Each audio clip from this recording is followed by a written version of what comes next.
Dans cette vidéo, on va parler de quelque chose dont je n'avais aucune connaissance auparavant, la rouille. C'est quelque chose auquel il faut faire très attention au Canada. Bienvenue sur Karture.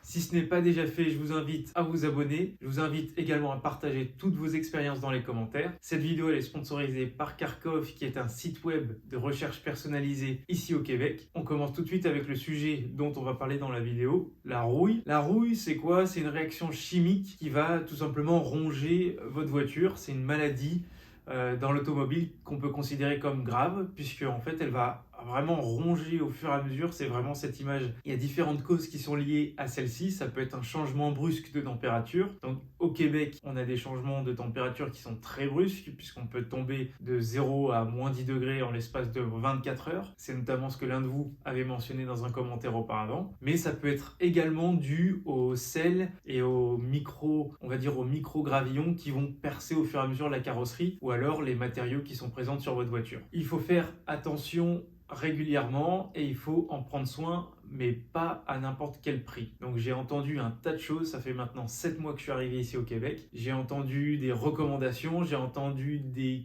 conseils qui sont en réalité pas forcément fondés. J'ai essayé de décortiquer un peu tous les aspects, que ce soit à travers différentes vidéos, dans les forums, avec des conseils de spécialistes. On peut voir à peu près tous les prix, ça peut aller de 40$ jusqu'à 200$, ça va dépendre d'un tas de choses. Globalement, le résumé de toutes ces choses, c'est que premièrement, le professionnel qui va appliquer aujourd'hui, dans la majorité des cas, il ne doit pas percer votre voiture, parce que en perçant, en réalité, la rouille va s'infiltrer plus facilement.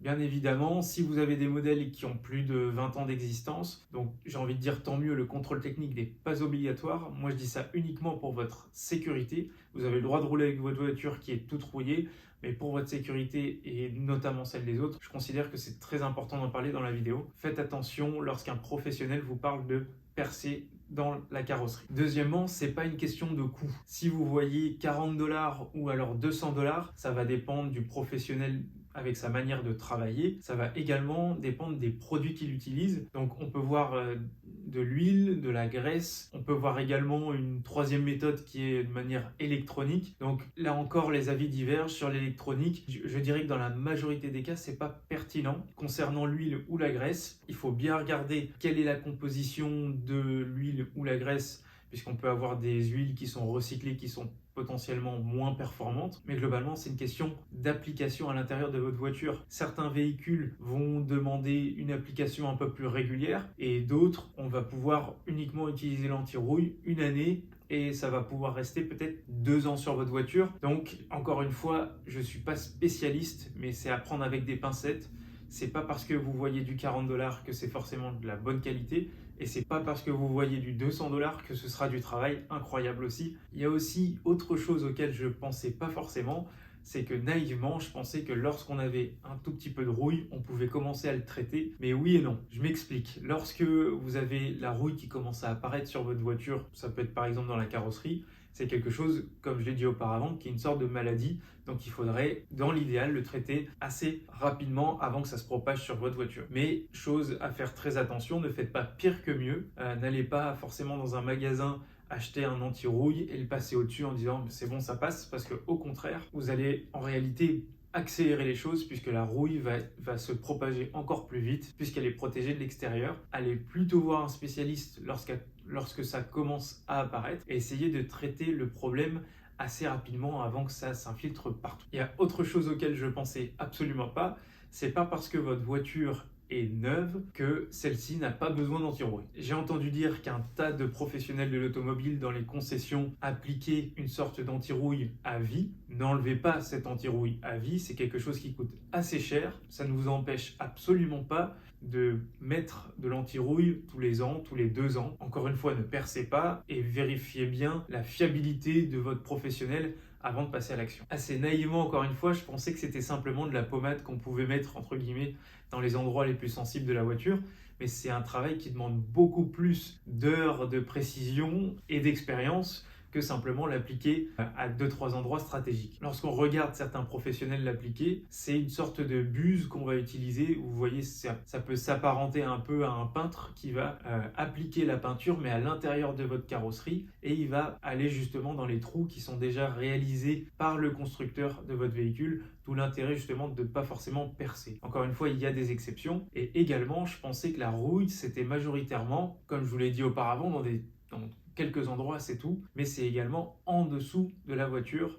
Et en dessous de la voiture, ça demande à ce que la voiture soit sur un pont, qu'elle soit montée et que les endroits en dessous de la voiture soient bien appliqués pour que le produit fasse le meilleur effet possible et soit le plus efficace possible. Petit indice également que je peux vous donner, petit tips, à travers Montréal par exemple, j'ai pu constater par moi-même et ensuite en discutant avec certaines personnes que certains modèles sont beaucoup plus vulnérables à ce phénomène que d'autres. Si vous prenez par exemple une Mazda d'il y a 10 ans, la plupart des Mazda d'il y a 10 ans, elles ont des points de rouille qui sont situés à certains endroits. Donc c'est majoritairement autour des roues. C'est à cause du sel, c'est à cause d'un tas de choses. Mais certaines marques et surtout certains modèles d'une marque précise sont beaucoup plus vulnérables. Donc renseignez-vous au préalable. Et si vous n'arrivez pas à vous renseigner, regardez simplement dans les rues et vous allez vous apercevoir qu'il y a un modèle qui est assez récurrent en termes de rouille. C'est plutôt à éviter ou alors à bien vérifier avant de passer à l'achat de celui-ci. Et je vous conseille quelque chose de très très simple à faire, c'est de tout simplement laver votre voiture le plus souvent possible. Parce qu'en effet, avec la crasse, ça va encore une fois enfermer la rouille qui va se propager beaucoup plus rapidement. Donc lavez votre voiture et si possible, surtout séchez les endroits où il va encore y avoir de l'eau parce que c'est l'humidité de la rouille. Séchez-la du mieux possible. Ça va ralentir le phénomène de rouille sur votre voiture, mais également enlever le sel, enlever toutes les cochonneries qui pourraient faciliter la rouille. Je vous remercie d'avoir regardé cette vidéo. Mettez vos avis, vos expériences dans les commentaires, ça peut en aider pas mal. Je vous donne rendez-vous la semaine prochaine pour une nouvelle vidéo. Ciao, ciao!